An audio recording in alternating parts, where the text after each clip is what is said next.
बिस्मिल्लाहिर्रहमानिर्रहीम। अस्सलामु अलैकुम एवरीवन। कैसे हैं आप सब? आई होप आप सब ठीक होंगे। सॉरी फॉर लेट अपलोड करने के लिए वीडियो, क्योंकि हम लोग का नेट थोड़ा सा ख़राब था, दैट्स वाई मैं जो है वो लेट अपलोड कर सकी हूँ। आज मैं बना रही हूँ डिफरेंट टाइप्स ऑफ पराठास। आलू गोभी का पराठा, कीमा करेले का पराठा, मूली का पराठा। तो आज डिफरेंट पराठे बनाऊंगी। कुछ पराठे जो हैं वो मुझसे मिस हो गए हैं, वो मैं रिकॉर्ड नहीं कर सकी। तो आज जो मैं करूंगी ये है जी कीमा करेले का पराठा।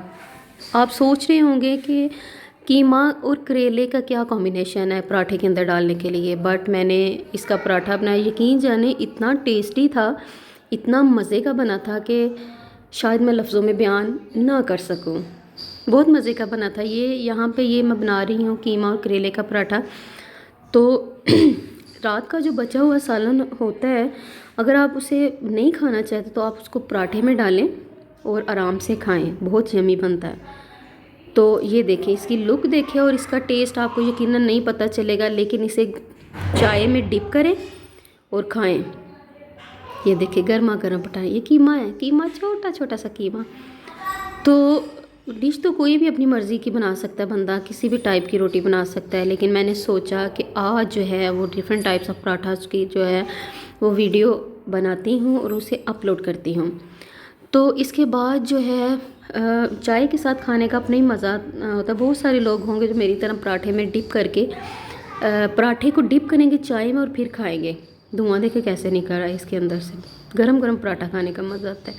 यहाँ पर मैं बनाऊंगी दूसरे नंबर वाला पराठा, और वो है आलू और पालक का पराठा। इतनी सी पालक थी, थोड़ा सा सालन था, तो बस उसी का मैं पराठा बनाऊंगी। इसे अच्छे से जो है वो अच्छे से इसको चम्मच के साथ प्रेस करें उसके ऊपर से, ताकि जब रोटी बने तो ये किनारों की तरफ मच जाए। तो आप किसी भी सालन का पराठा बना सकते हैं। एक हाथ से मैं वीडियो बना रही थी, दूसरे हाथ से मैं पराठा बना रही थी, तो थोड़ी सी मुश्किल हो रही थी मुझे, क्योंकि एक हाथ से काम करना थोड़ा मुश्किल होता है। अल्हम्दुलिल्लाह अल्लाह ताला ने सेहत दी, तंदुरुस्ती दी। यहाँ पर अच्छे से इसके एजिस को जो है वो प्रेस करें, ताकि कोई भी जो सालन आप डाल रहे हैं, किसी भी चीज़ का जो पराठा बना रहे हैं, वो बाहर ना निकले।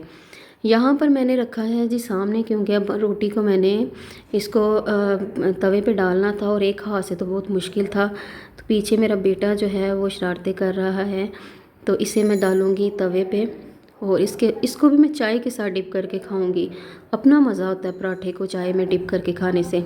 यहाँ पर देखिए, जितनी चाहे मर्ज़ी बड़ी करे, मुझे आदत है कि मैं बड़ी बड़ी रोटियाँ बनाती हूँ। तो क्योंकि हम आटे में डालते हैं नमक, उससे टेस्ट जो है वो ज़्यादा होता है, लेकिन उसका एक नुकसान ये होता है कि जब रोटी तवे पे हम डालते हैं तो वो हो जाती है छोटी, इकट्ठी हो जाती है रोटी।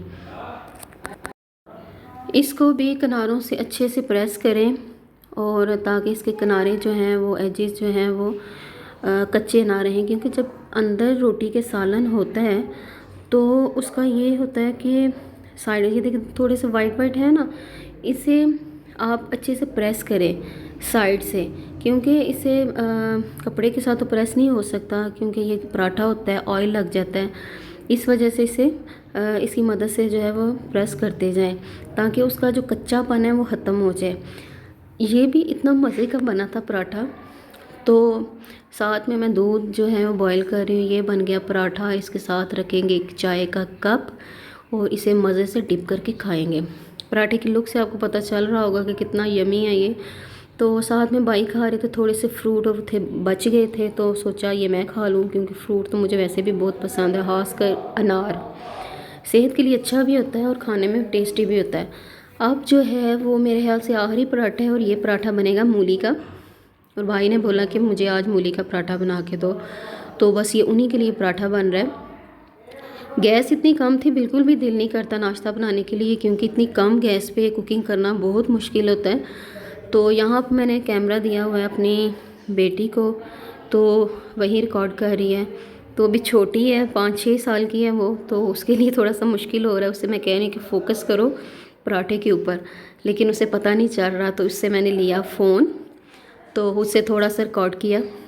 ये देखें, इसमें थोड़ा सा ऑयल डालेंगे, लेकिन ऑयल की जगह अब अगर घी यूज़ करें तो उसका टेस्ट ज़्यादा होगा। अब ये देखें, ये भी एक हाथ से जो है वो करना पड़ेगा।